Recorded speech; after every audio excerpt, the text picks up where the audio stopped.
Hello students, once again welcome back to my YouTube channel at the rate of English with Vipul sir.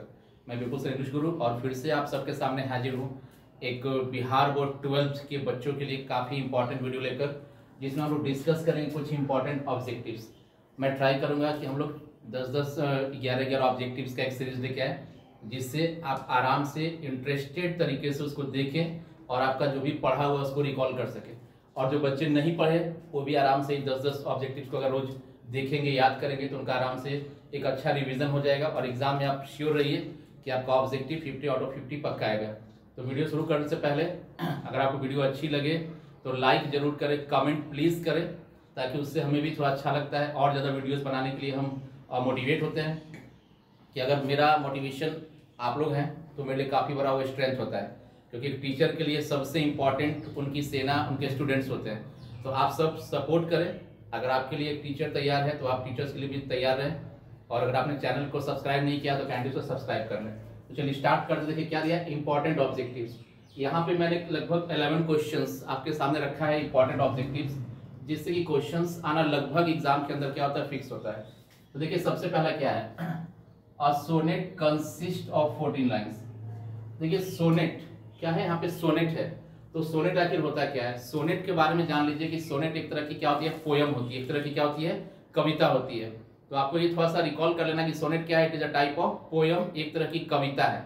जैसा आपके book rainbow part 2 में 10 soldier poem है, जिसको आप लोगों ने पढ़ा होगा, वो क्या है, एक सोनेट है।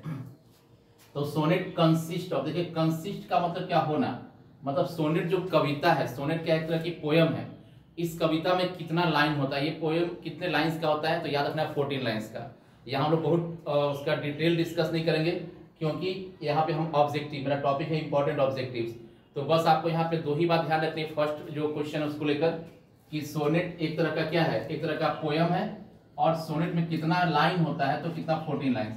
कंसिस्ट का मतलब होना, तो सोनेट एक तरह की पोयम है और इसमें कितनी लाइन्स होती है, 14 लाइन्स होती है। क्लियर है।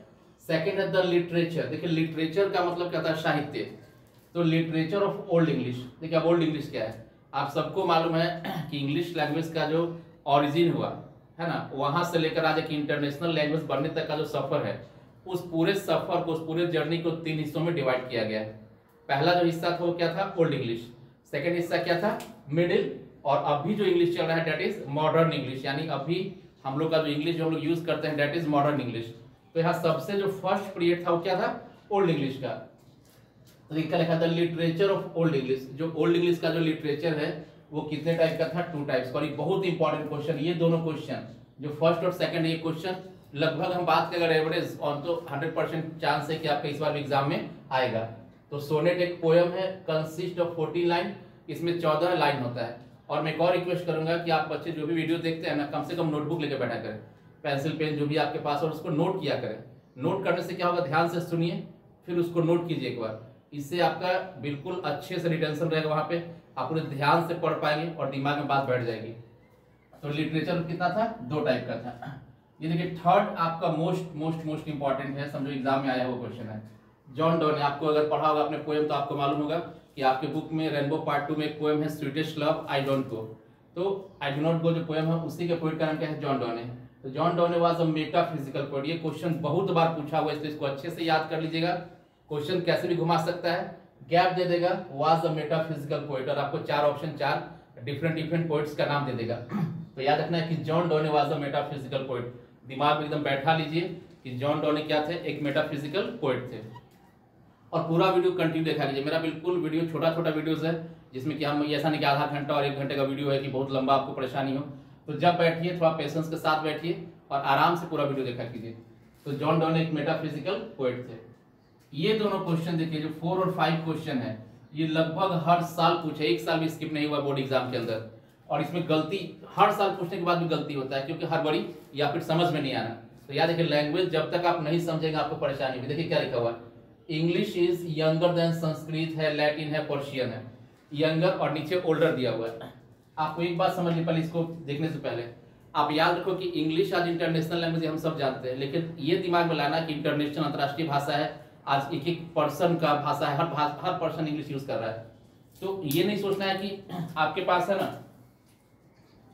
सॉरी, तो आप ये नहीं सोचना कि इंग्लिश तो बहुत पुराना रहा होगा तब तो ये इतना इंटरनेशनल इतना वर्ल्ड वाइड फैल गया। कुछ दिन पहले तो कहते थे कि कोई ऐसा देश नहीं जहाँ इंग्लिश नहीं, और आज क्या है, कोई ऐसा इंसान नहीं जहाँ इंग्लिश नहीं। तो कहने का मतलब देखिए, इंग्लिश भाषा इतना हमारे लिए पार्ट एंड पार्सल हो गया ना कि आप कहीं भी जाओ विदाउट इंग्लिश आपके लिए बहुत मुश्किल होने वाला है।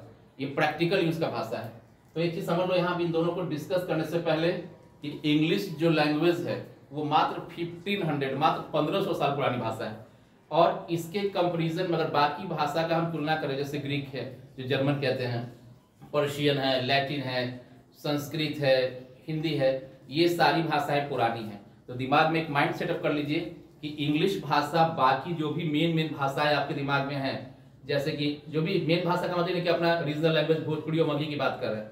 मेन भाषा मतलब जो नेशनल लैंग्वेज है, किसी कंट्री किसी समुदाय का मेन लैंग्वेज है, जैसे कि ग्रीक है, जर्मन, पर्शियन है, अरबियन है, संस्कृत है, लैटिन है, हिंदी है, ये सारी भाषाएं इंग्लिश से पुरानी है। और पुरानी का यूज क्या हुआ है, ओल्डर। अब क्वेश्चन को पढ़ना देखिए, यहाँ क्या दिया, इंग्लिश है, गैप दिया हुआ खाली स्थान, देन संस्कृत, लैटिन, पर्शियन, जो भी भाषा है बाकी भाषाएं। तो इंग्लिश बाकी भाषाओं से क्या है, तो कॉमर्स पता है यंगर, और यंगर का मतलब नहीं कि जवान है, नहीं, नया है। याद रखना कि इंग्लिश लैंग्वेज क्या है, यंगर है, यानी कि नई है बाकी भाषाओं की तुलना में। अब जो रट के जाते हैं फंस जाते हैं, क्वेश्चन उल्टा कर दिया। संस्कृत, लैटिन, पर्शियन, ये सब जो भी भाषा है वो इंग्लिश से क्या है, जब इंग्लिश यंगर है तो बाकी भाषाएं क्या होगी, इससे पुरानी होगी, ओल्डर होगी। इस बात को ध्यान रखना है, सीधा सा बात कि इंग्लिश नई है in comparison to other language. Other language में संस्कृत हो, हिंदी हो, पर्शियन हो, जर्मन हो, लैटिन हो, इन सबसे नई है। तो जैसे ही क्वेश्चन रहेगा उसको देखना है, क्योंकि बार बार आने के बाद भी गलती करते हैं हड़बड़ी में या लैंग्वेज नहीं समझने की वजह से। 6 Richardson is called the father of modern. देखिए फादर का मतलब क्या, जनक, मतलब किसको माना गया है, किसको कहा गया है, जनक। किसको कहा गया है, रिचर्डसन को। आधुनिक नॉवेल आप सब जानते हैं, नॉवेल का मतलब क्या है, उपन्यास। तो आधुनिक जो मॉडर्न नॉवेल है उसके फादर, उसका जनक, किसने उसको एग्जिस्टेंस में लेके आया, कौन उसको आगे बढ़ाया, इन सब का जो सबसे बड़ा जो श्रेय जाता है, जो फादर है, जनक कौन है, रिचर्डसन। तो याद रखना है कि मॉडर्न नॉवेल का जो फादर है वो कौन है, रिचर्डसन है। तुगलक एक रचना है, क्रिएशन है, एक वर्क है। तो Tughlaq is written by Girish Karnad. याद रखना है, इसमें भी जो भी क्वेश्चन दिया है, अगर मैं ये कहूं कि ये क्वेश्चन ज्यादा इंपॉर्टेंट है, ये कम है, तो ये बेईमानी हो जाएगा। मींस ये आउट ऑफ 11 के 11 क्वेश्चंस बहुत ही इंपॉर्टेंट है। इसलिए मैंने बार बार कहा है कि वीडियो को स्किप न करें, पूरे अच्छे से देख कर समझे। तो तुगलक का जो राइटर कौन है, गिरीश कर्नाड है, जो कि इंडिया से है। English language is 1500 years old. English जो भाषा है, जो मैंने कुछ पहले बताया कि एक गलतफहमी दिमाग में बैठ जाता है कि इंग्लिश तो अंतर्राष्ट्रीय भाषा है, आज हर एक एरिया में हर एक इंसान के पास पहुंचा, बहुत पुरानी होगी। तो ऐसा नहीं है, इंग्लिश बहुत पुरानी नहीं है। इंग्लिश मात्र कितना पुराना है, 1500 ईयर ओल्ड। यानी कि इंग्लिश भाषा केवल और केवल कितना पुरानी है, मात्र 1500 साल पुरानी है। इस बात को याद रखना है। और अभी पहले मैंने बात किया था कि इंग्लिश लैंग्वेज का जो डेवलपमेंट हुआ है, यानी कि जो 1500 साल पहले जब इसने शुरुआत करी, वहां से लेकर अभी तक का जो पीरियड, जो अभी इंग्लिश चल रही है, पूरा दुनिया में छा गई है। तो इस पूरा जर्नी को, यानी कि शुरुआत से लेकर करंट अभी तक का जर्नी को 3 हिस्सा में बांटा गया है। कौन सा, ओल्ड इंग्लिश, मिडिल इंग्लिश और मॉडर्न इंग्लिश। तो याद रखना है कि इंग्लिश लैंग्वेज के डेवलपमेंट का टोटल कितना पीरियड है, 3 पीरियड है।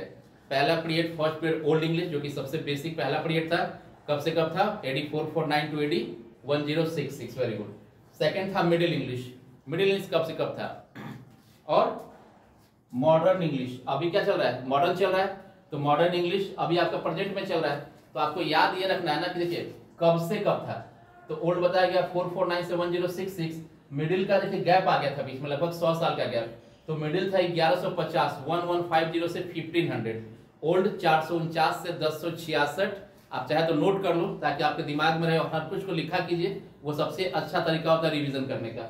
तो ओल्ड इंग्लिश कब से कब है, 449 से 1066, और मिडिल 1150 से 1500, और ये 1500 से टिल नाउ, यानी कि अभी भी चल रही है। ठीक है। तो देखिए डायलेक्ट, ओल्ड का कितना डायलेक्ट है, 4 डायलेक्ट है, मिडिल का 5, और मॉडर्न एक स्टैंडर्ड लैंग्वेज। स्टैंडर्ड कहने का मतलब क्या है कि मॉडर्न का कोई डायलेक्ट नहीं है। तो आई होप कि आपने अच्छे से सारे पॉइंट्स को समझा होगा, अच्छे से इसको नोट करें और बार बार वीडियो को देखें। तो बिना कॉपी किताब खोले आपको एक ऑब्जेक्टिव का रिवीजन, अच्छा रिवीजन मिलेगा। और आपको कोई परेशानी हो तो मुझे कमेंट करें, मुझे मैसेज करें। Thank you for watching. Thank you.